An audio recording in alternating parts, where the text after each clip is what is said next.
Hey guys, welcome back to the channel. I'm trying a new format out, so let me know what you guys think. I just want to provide you with as much value as possible, and the medium in which we do that, the only purpose is so that you get as much value as possible. I don't really care about anything else. So if you like this format, comment below, let me know, and let's just get straight into it. So today's video is about being skinny fat, the skinny fat fix, using the basal framework, which is my framework. I think the vast majority of people, when they start their fitness journey, find themselves in this position. They find themselves skinny fat, they find themselves under muscled, over fat, looking a little soft, and they don't know where to start. They don't know if they should build muscle first, lose fat second, like who they should listen to. And I'm gonna make it very, very simple, straightforward, and accessible so you can get started immediately. All right, so first, before we get into things, what is the basal method? Like I said, the basal method is a framework I came up with, and it's the simplest way to improve your body composition while creating and sustaining a base level of fitness. So basal, I took that from basal metabolic rate, which is your base metabolism, essentially, the energy your body burns at rest. So the energy your body burns so that your brain is operating, your heart is pumping, your organs are functioning. So it's your body's base, and the basal method, I believe, can be people's fitness base on which you can build off of. So depending on your goals, you might expand that or reduce that down, whatever it is, but it's just a simple framework that I think most people can take advantage of. It's based off of 3 pillars. The first is strength training, the second is walking, and the third is fasting. Unfortunately, I know fasting for some reason is very controversial. I don't really understand why, but the reason I like strength training, let's start with that, is because it's under prescribed, especially for women. And right now we are in this kind of like Pilates era, where Pilates is the dominant, I guess, modality. And I think this is a mistake. I think most women need to be spending most of their time considering what they're doing in terms of their strength training, what they're doing in the gym. And Pilates can be a great supplement, but I do not think Pilates is the base. Walking is overlooked as a longevity tool and fat loss tool, but as we'll get into the skinny fat fix, you'll understand why we are going to focus on walking as a longevity tool.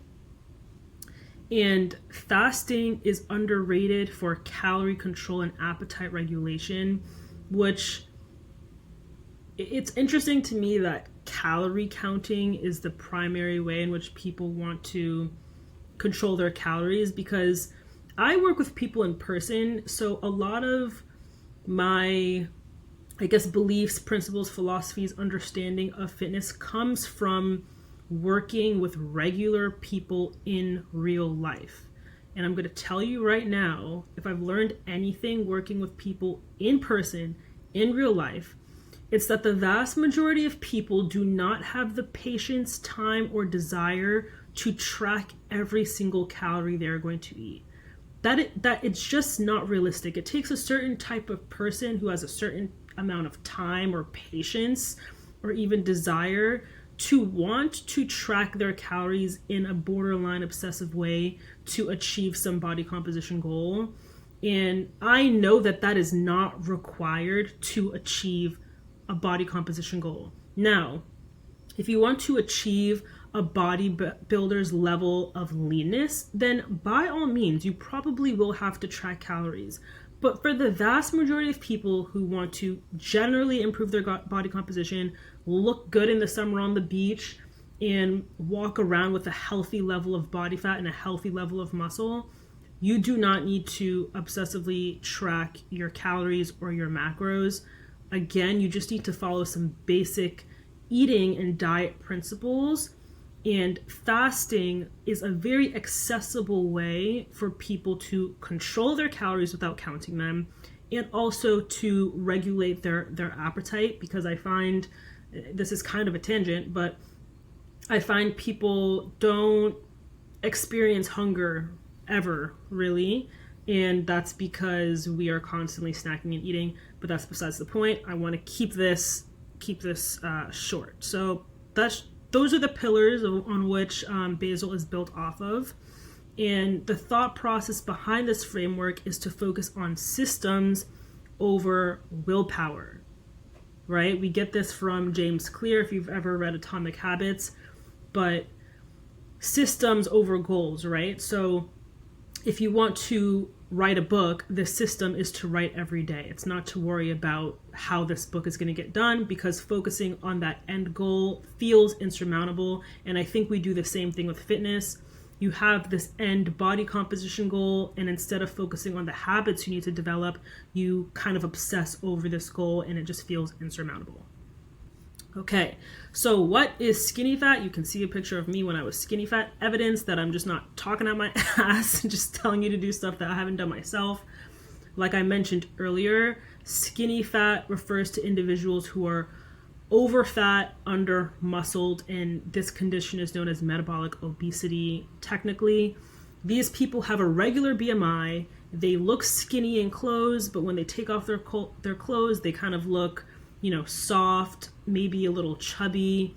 You can tell there's no real muscle definition, like you could see right here. I mean, look at my legs, look at my midsection. You could see there's no real ab definition, even my arms. I mean, I do think genetically, I will say that I'm more gifted in my shoulders, but I had no real shoulder separate. Nothing interesting is happening with my physique right here. Over here, you can see the health risks of being skinny fat if you are more motivated by that, and then the aesthetic downside. So being skinny fat, again, is a metabolic condition. So all of these are related to the metabolism. Being skinny fat poses significant health risks, including increased likelihood of heart disease, high cholesterol, high blood pressure, and insulin resistance. And these risks are primarily due to the amount of visceral fat. Visceral fat is the fat in your midsection that is around the organ. So subcutaneous fat is the fat that you can pinch, right? Visceral fat you cannot pinch. It's inside your body and it surrounds your organs, like I said. And this is fat that you do not want at all. So this is beyond aesthetic. This is a health risk. Aesthetically, like I said, skinny fat people, under muscled, over fat, you just have this really soft, undesirable appearance. I mean, I know I didn't like how I looked here, and if you're watching this video, you probably feel the same way. So what is the skinny fat fix? The solution is to increase your muscle mass and reduce your body fat. You want to essentially body recomp. I'm sure you've probably heard this phrase before, but I don't think many people do a great job of explaining how to actually achieve this. A common mistake people make when they are skinny fat is focusing on weight loss first rather than focusing on building muscle. You are over fat because you are under muscled. So body fat percentage is relative, right? If you increase your body fat, if you increase your muscle mass, your body fat will reduce because it's relative to your body composition. So an easy way to reduce your body fat is to increase your muscle. And again, being skinny fat is a result of being under muscled. And that under muscled is what creates this, I guess, I don't want to say illusion, but the state of having too much body fat, if that makes sense. So the first focus when you are skinny fat is to increase your muscle mass. So you could see right here the picture that I showed you guys before, and then a picture of, I don't know, this was taken maybe a month ago, and I pretty much walk around at this level of leanness. I have a substantial amount of muscle far more muscle than I had here. Like, it's honestly night and day. It's pretty crazy looking at this. You could see my shoulders, you could see my biceps, you could even, I mean, right here you can't really see my chest, but you can see my chest development here, so it's clear that I have much more muscle. I'm just going to take a sip of coffee.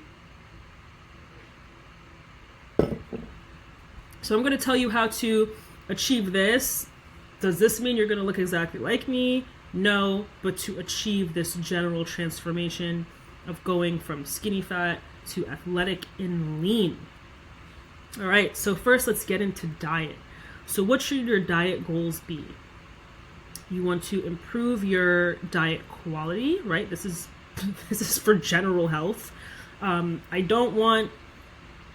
know this video is aesthetic focused, but I am a trainer and I do actually care about your health. So all the tips I'm going to give you are also going to improve your fitness and health. I digress.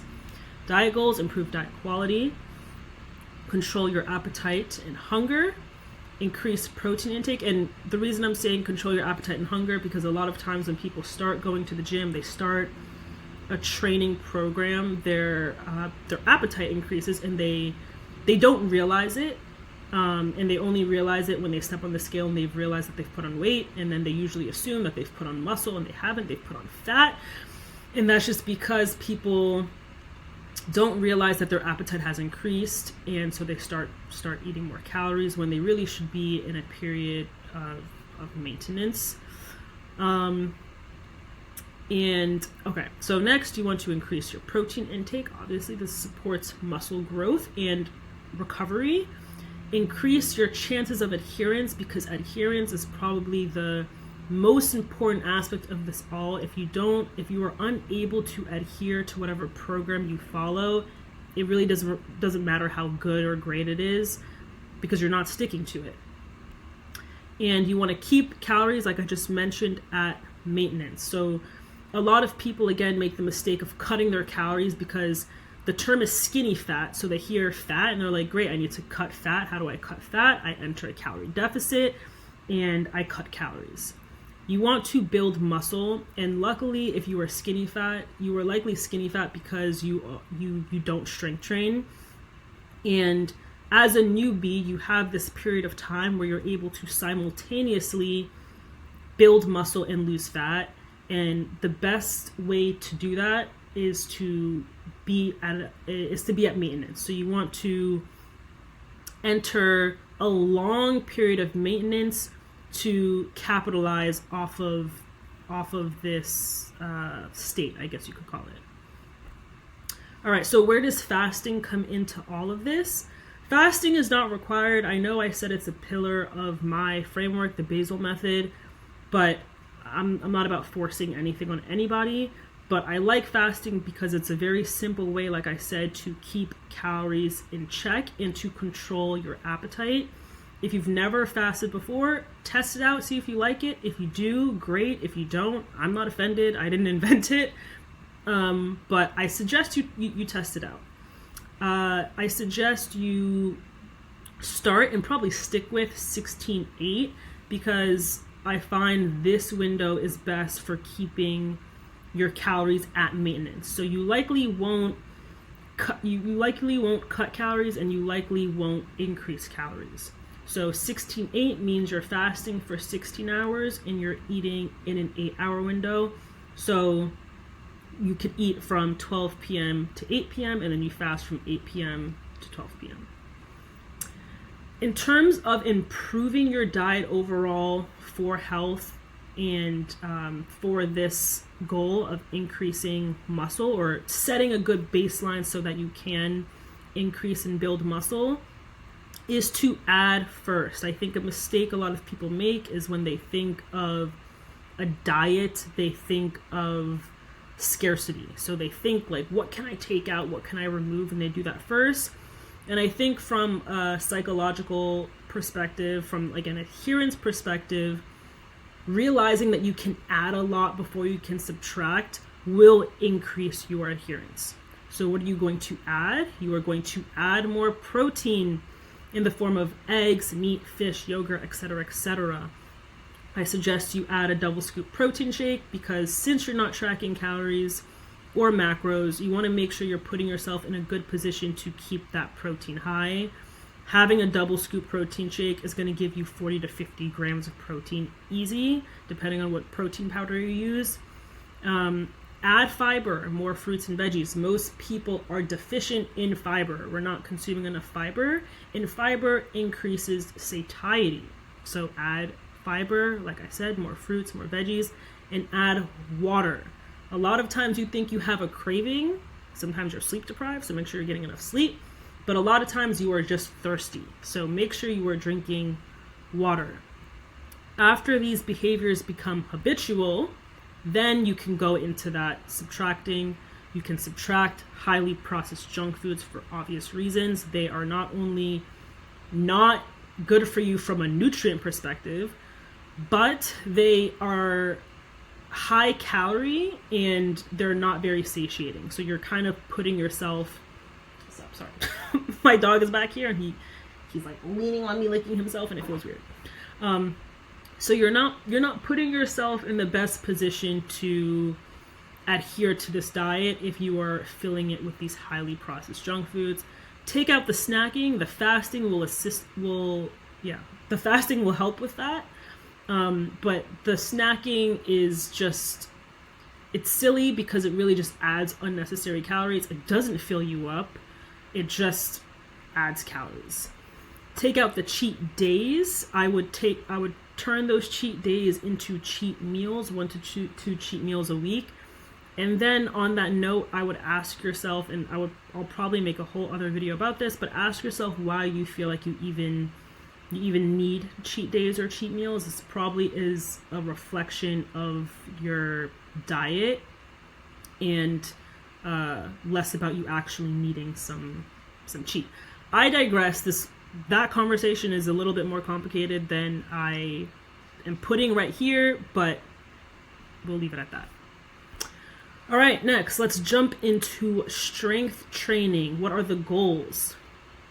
Obviously, we want to build muscle. You want your sessions to be time efficient. Look, like I said, I'm a trainer, but at the same time, I do not think the gym is life. I'm not a meathead. I'm not a gym head. I'm not a gym rat, whatever you want to call it. I'm not that.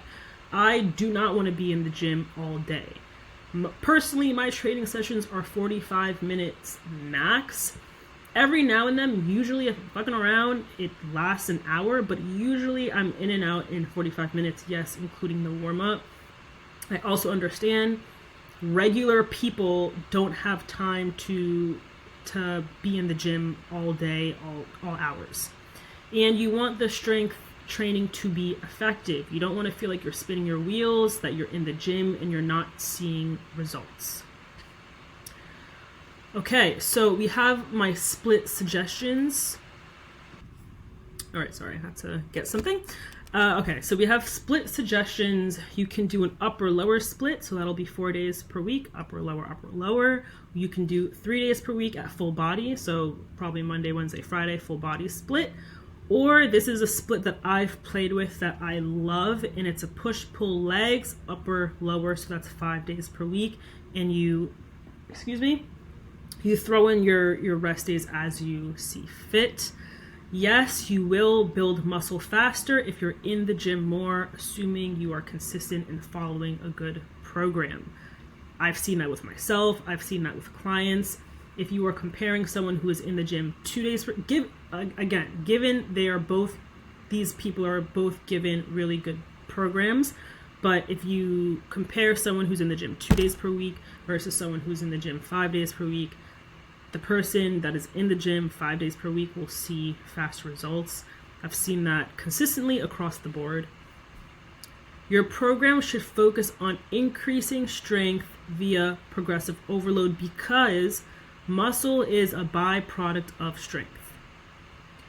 Muscle is a byproduct of strength. Now, I know a lot of us have been, at some point or the other, sucked into the bodybuilding community, and we forget that muscle is a byproduct of strength. A lot of times I think people are trying to build muscle without getting stronger or without the goal of getting stronger, and I think that's a mistake.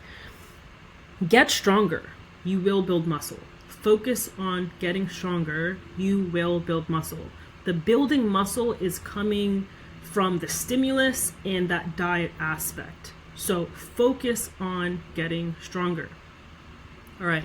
Let's talk about exercise selection. You want the vast majority of your program to be built around compound lifts because you are using more tissue and you will build more muscle. That's essentially why you want to focus on these lifts. I've provided a list of compound movements you can include. Choose a few of them and build your program around that. So we have a squat, Bulgarian split squat, Romanian deadlift, leg curl, dips, push-ups, pull-ups, chest supported row. This is, the basal compounds, I guess you could call them.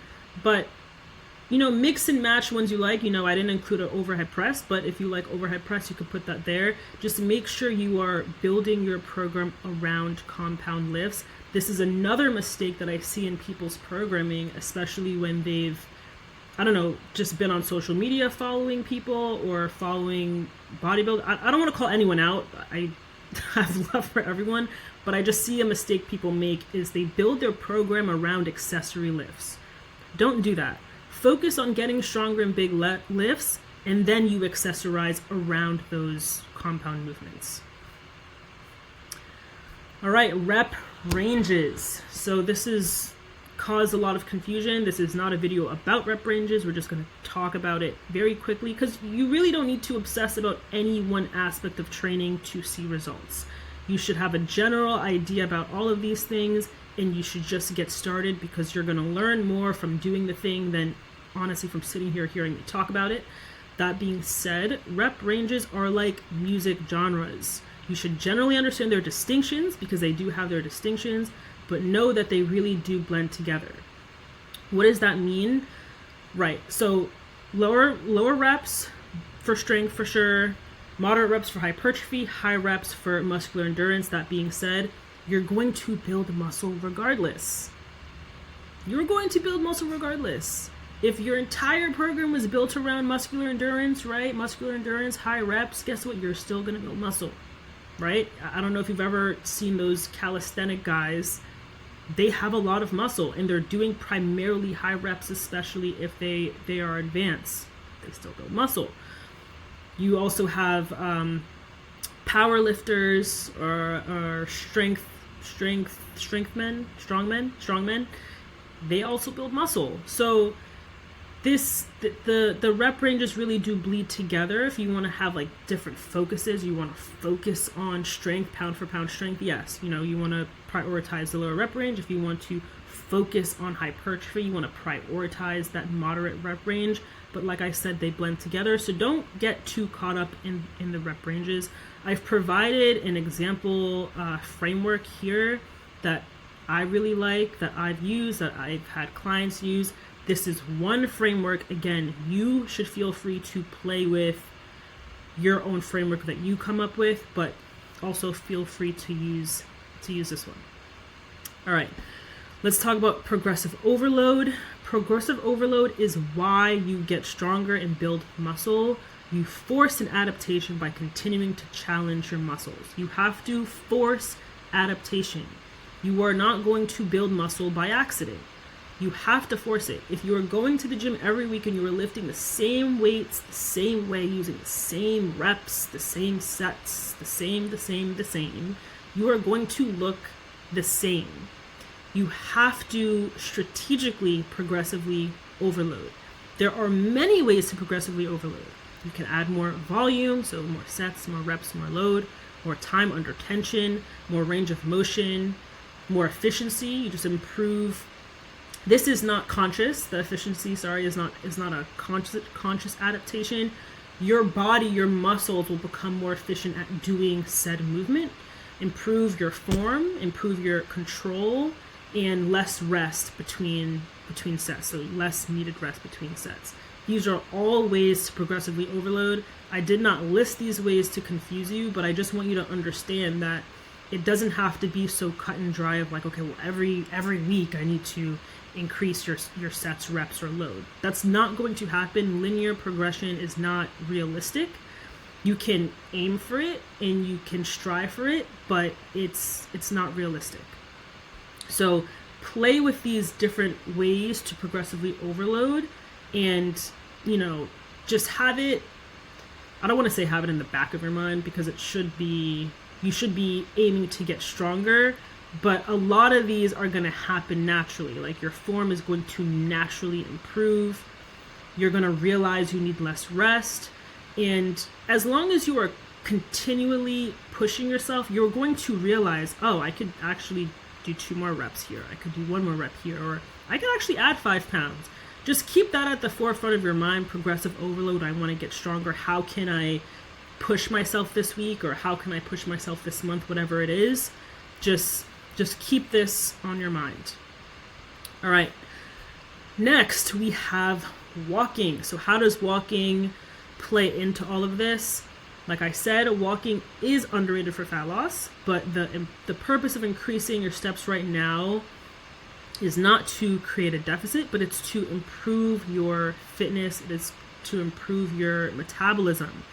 Daily walking has also been shown to reduce visceral fat. So in terms of the skinny fat look, I don't want to say look, the skinny fat problem, walking is just a win. I would say aim for 12,000 steps per day. This is an average, so obviously you're going to have some higher days, some lower days. Aim for 12K a day. That might seem like a lot, and you're like, how am I going to get all those steps? This is impossible. You're going to schedule your walks. Again, systems over willpower. Stop leaving your success, stop leaving your fitness to chance. You have to schedule these things. Your calendar is your friend. Think about these walks, think about your workouts, think about all of this as meetings with yourself. You need to prioritize yourself. You need to prioritize your health.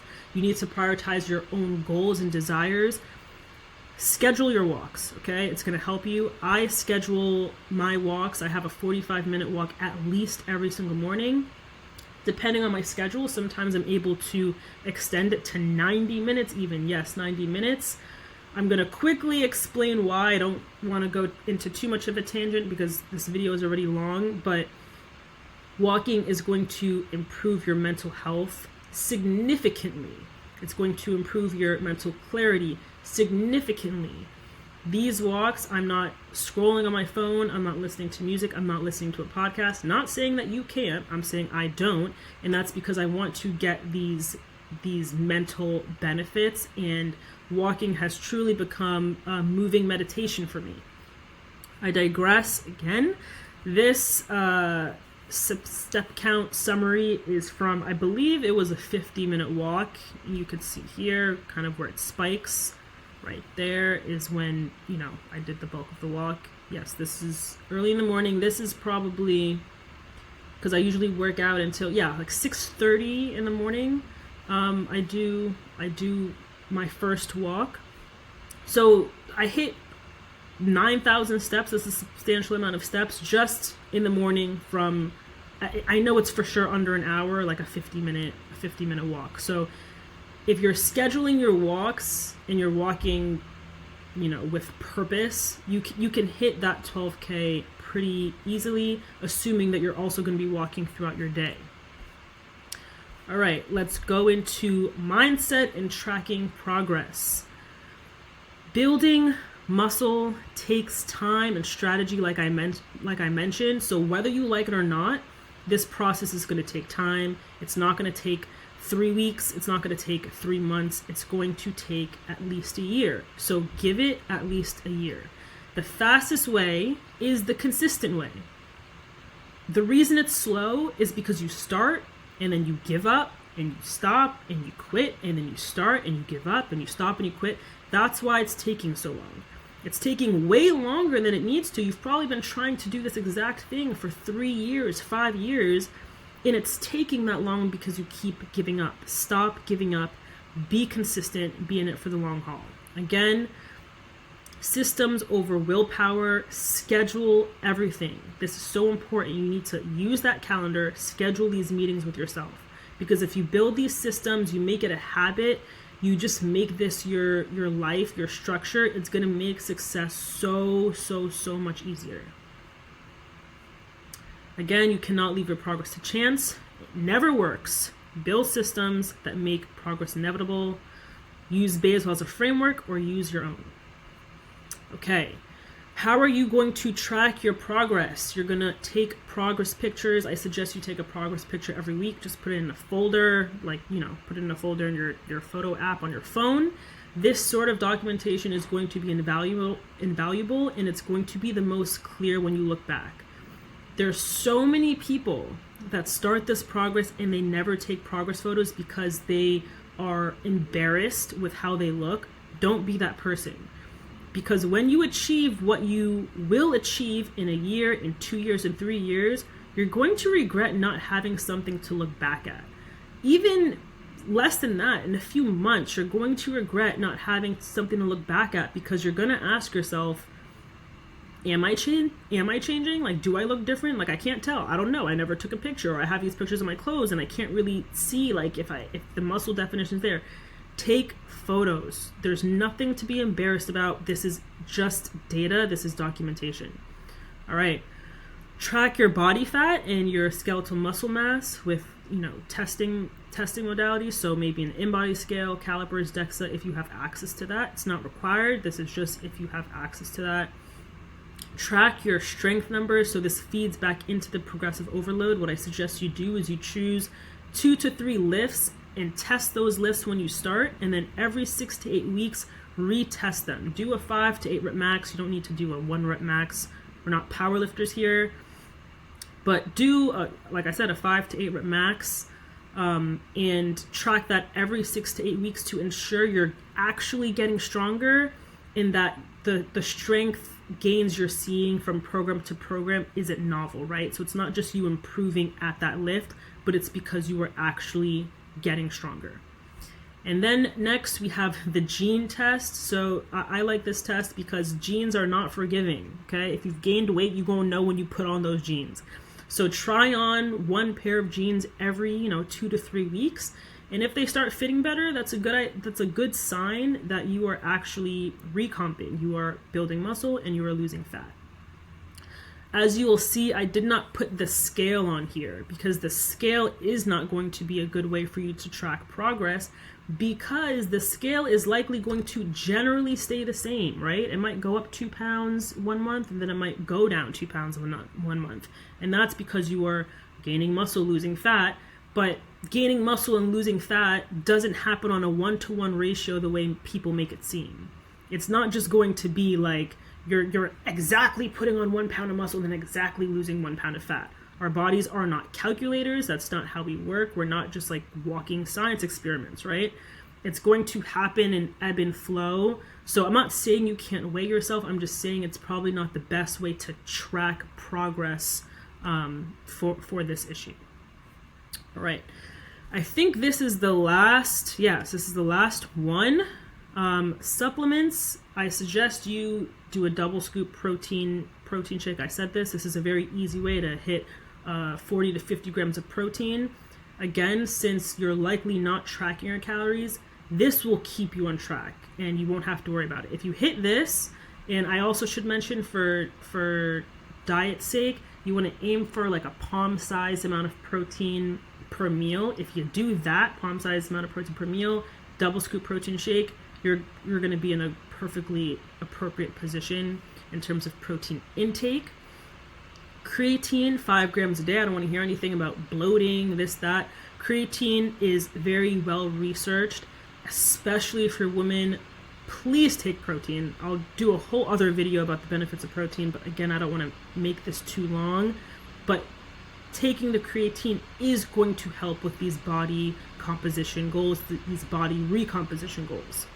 And lastly, yes, the research on BCAAs is mixed, so this is completely up to you. I take them and I anecdotally see a difference when I take them in terms of my body composition, the muscle that I'm able to maintain / build. It definitely won't hurt, but again, I'm going to be honest, like I said, the literature is mixed, so This is completely up to you. Okay, we got through it. I will probably share this document in the description below. I hope this helped you. I hope this made things very clear so that you know exactly where to start with fixing your skinny fat aesthetic. And let me know if you like this formatting for future videos, and I will see you in the next one. Bye.